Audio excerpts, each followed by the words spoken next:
Hello everybody and welcome, my name is Son of Mogef. I'm playing some Ultimate Epic Battle Simulator on this 2-video Tuesday. Yeah, I normally play tabs, but I'm in the mood for a change. I need a bit of a break from the routine, you know? So, yeah, this is something that I've actually wanted to do for a long time, and I just keep, like, skipping over it and skipping over it and skipping over it, and it's time. I'm going to recreate the Battle of Winterfell from Game of Thrones, also known as The Long Night, because it's one of the most frustrating things to watch in the history of epic battles that should be amazing. It was dumb. It was dumb and it was stupid and idiotic, and the tactics were just bizarre from these people. So I've set it up as best as I can in regards to, you know, keeping it the same as the show. So let me show you quickly. So this is the invading zombie army. You just have to pretend they're ice zombies. That there's not really that much difference between those zombies and regular zombies in the show. But here we've got the cavalry right out on the front line where it does not belong. And then we've got the catapults, which are here, also on the front line where they don't belong.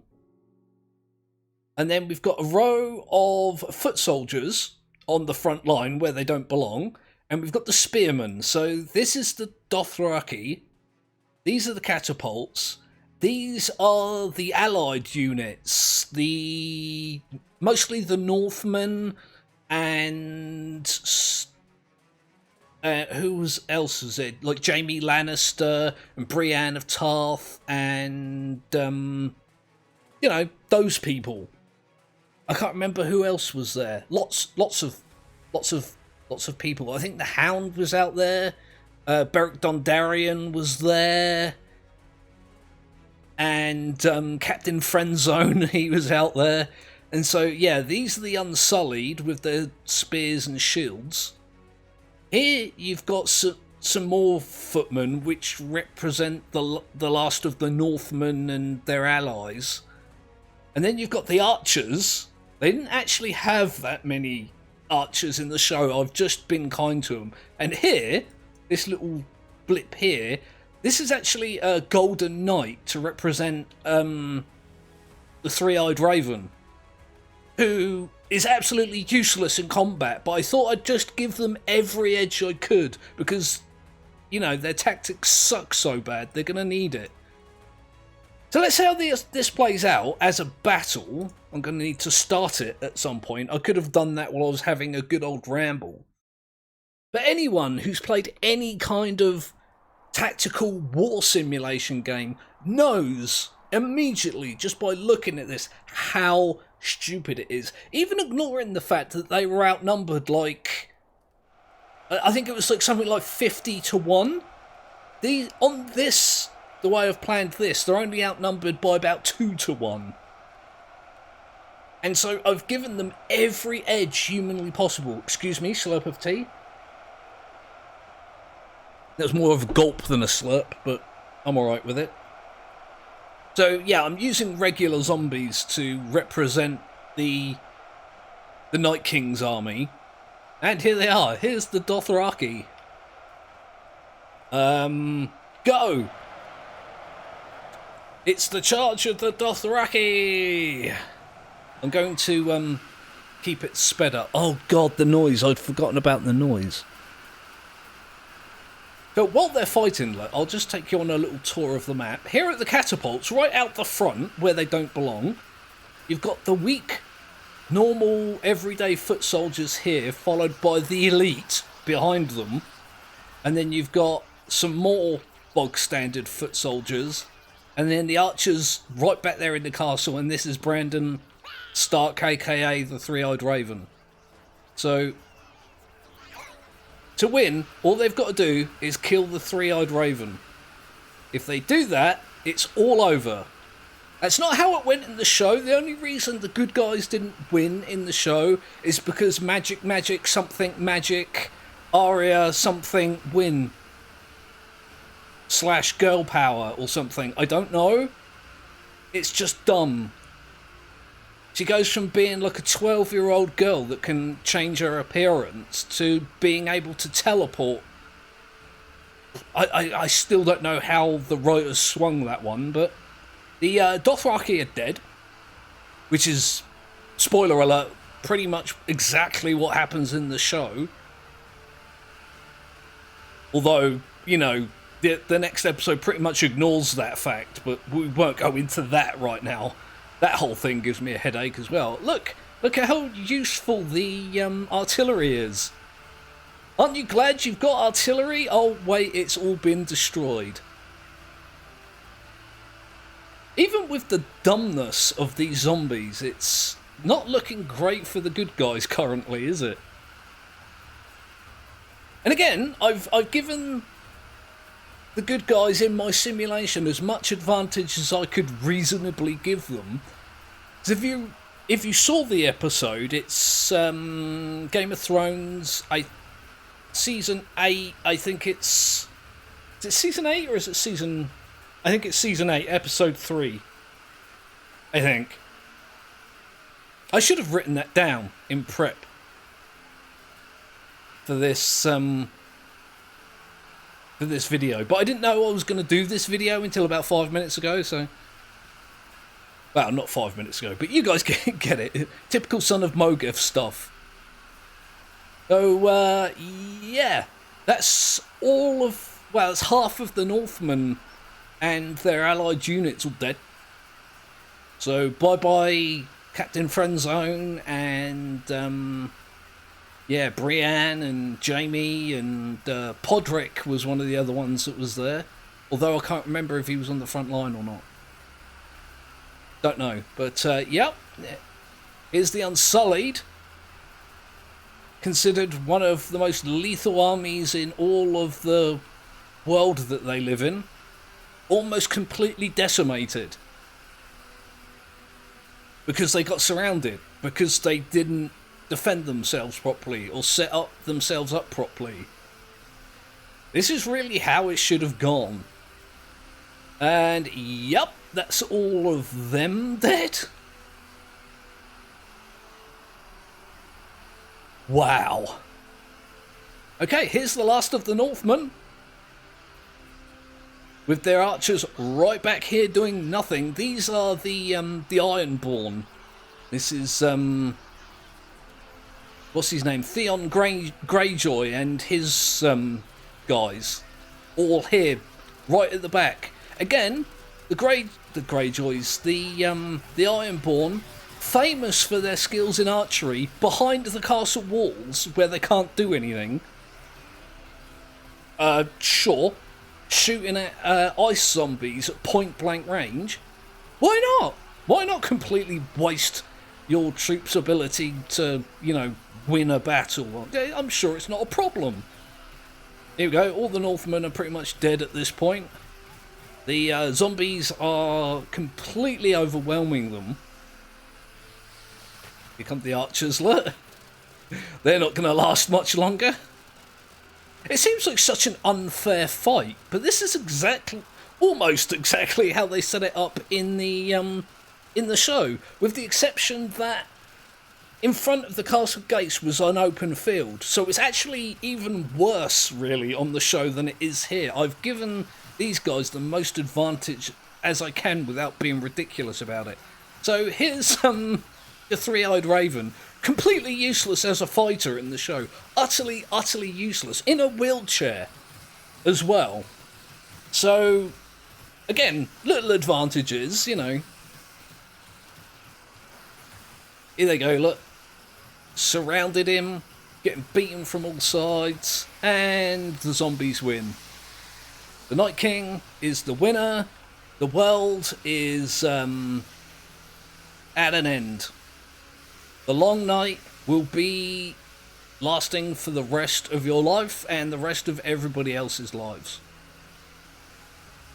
Yeah, so that's pretty much how it should have gone. What I'm going to do now is I'll do a cut, and then I'm going to use the same troops but in a different formation to see if my way of doing it is better.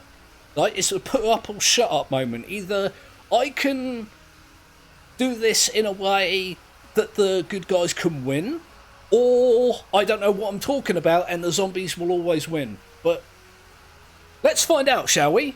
I'll be right back. Okay, I'm back. I've just done a little bit of rearrangement, a little bit of shuffling. I've got all the same people. All I've done is change the shape of their formations and their position on the battlefield. It should be roughly the same amount of people versus the same amount of other people. They're just not ridiculous in their standing. Still not perfect, but there are some things that I would like to do that I can't do, and I'll explain that now. Look. So what I've done is, instead of treating it like a battle in an open field, which is how they pretty much did it in the show, I have reconfigured the army so that it's more like a siege, which is exactly what it was. If we zoom in here, so these are the catapults, these are the Unsullied. Here and here we have the allied forces of the Northmen and, you know, all those people. We have the archers all the way back here. And we've got the three-eyed raven there. Now, what I've done is I've put the Dothraki all the way up here. I'm actually thinking about moving them because it creates a strange situation where they get stuck, I think, like up here, and they all filter down through the mountain. So yeah, that's when I stopped it. But I think the only other place I could probably put them is like there. And if I put them there, they'll get to the battle too soon, I think. And I want to wait and then get them as they are separated. So I'm going to leave them there for now. Other than that, it's exactly the same. It's the same amount of people. I've changed the allied forces of like the Northmen and yeah, that stuff. I'm not really sure what to call them. Mostly, yeah, the people of Winterfell and the North, so to speak. I've changed them for hold position to attack. They did a weird thing when I tried it just a minute ago. I didn't finish the fight. I just made sure that it wasn't like despawning them because they were close to walls and things like that. So these guys were like dropping off this little hill here to join the Unsullied. But let's get into it and see if it goes any better.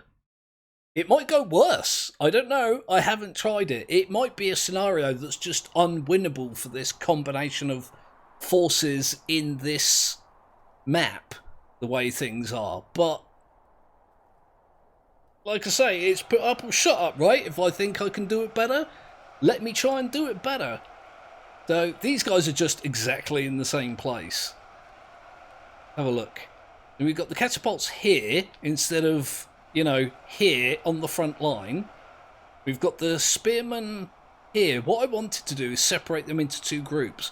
So some of them could be in a line like this, and another group could be in a block here. But there's not enough allocated units. I've used all the slots available in the planning section.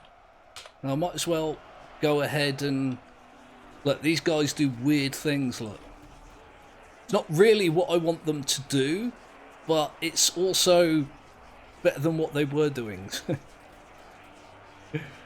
They do fill in the slots quite well, so there's no gaps, so there is that. We've got here, look, you can see the rocks flying over and hammering these guys at a distance like they should be. And if I go all the way over here somewhere, where have they gone? The Dothraki. Here they are, look. Yeah, this is what they were doing last time. Look, they're trying to come down this mountain here, but they're doing it on a weird spot, so they all get kind of... Some of them bunch up, some of them turn back, some of them get down, and it creates a situation which isn't particularly ideal for this kind of battle. But it does delay them long enough that they're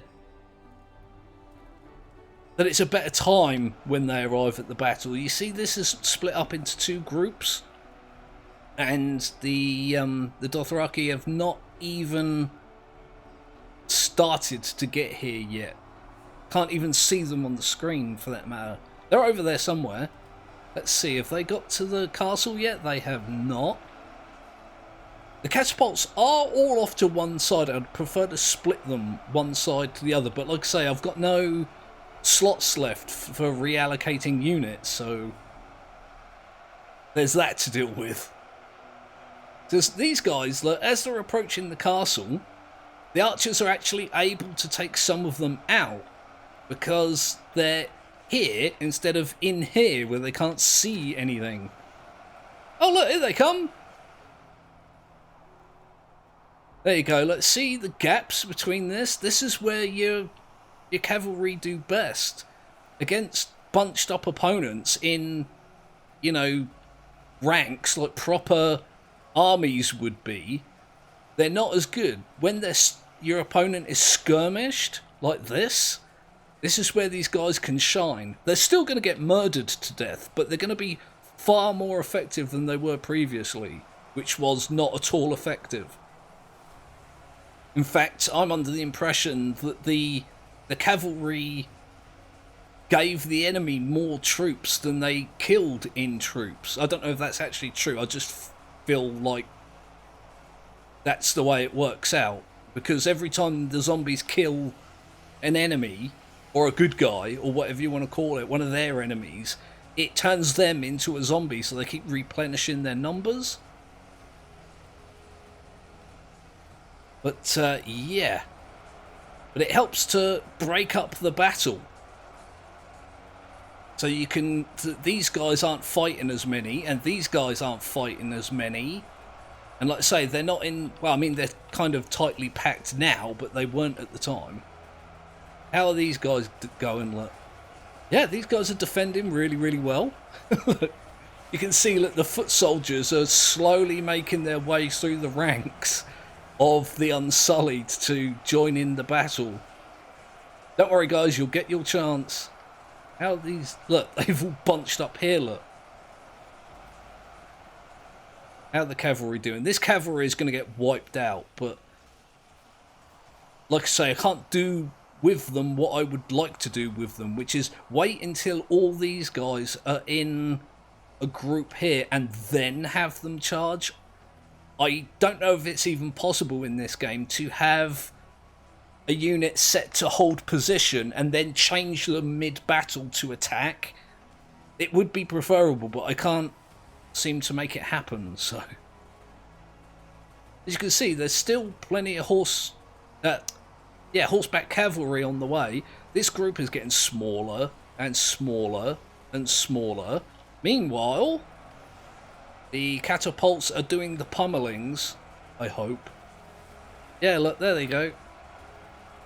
They can take out the enemies coming through the gates here, so they can't, again, bunch up and form ranked units. They have to skirmish, which isn't ideal, especially against, you know, people who fight like this in a phalanx. In fact, I've just noticed in the top left-hand corner, the good guys have almost whittled the zombies down to even numbers, where they were outnumbered. Like, they were outnumbered nearly 2 to 1. So they've reduced it to nearly 1 to 1. And since, you know, the zombies die easier than they kill, this is not going well for the bad guys. Oh my god, I was going to say, I think the cavalry have all been wiped out. They're actually still deploying. This went better than I expected. I mean, they've lost vast amounts of their numbers, but... And then, what they can do is they can, yeah, charge these guys. So the people indulging in the siege cannot back their numbers up. They can't replace fallen troops with new troops because their new troops are getting attacked from behind. I don't think there's going to be any cavalry left by the end, but there doesn't need to be, as long as the three-eyed raven survives, which he didn't last time. Yeah, look, I mean, they've barely even started to get a foothold here in the castle walls. The catapults appear to be targeting their own castle walls, which is not awesome. Really should be attacking these guys and these guys, but it's alright. Yes, the cavalry are done.